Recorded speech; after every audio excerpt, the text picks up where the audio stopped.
No one tells you that starting over doesn't begin with excitement. It begins with exhaustion, with confusion, with nights where you question everything. It's the moment you realize you can't stay where you are anymore, not because you're weak, but because you finally understand your worth.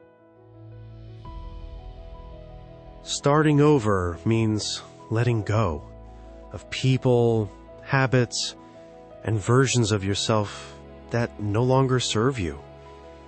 And yes, it hurts. No one tells you how scary it feels to step into the unknown with no guarantees, no backup plan, just faith. But here's the truth. Growth doesn't happen when you're comfortable. It happens when everything feels uncertain and you move forward anyway.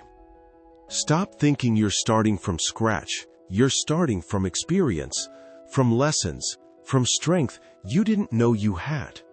You don't need to have it all figured out. Start small. One goal, one step, one day at a time. Healing is part of starting over. Take care of your mind. Protect your peace. Give yourself permission to rest.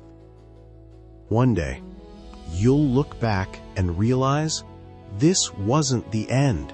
It was the beginning of everything. Starting over isn't a setback. It's a second chance. And this time, you're stronger, wiser, unstoppable.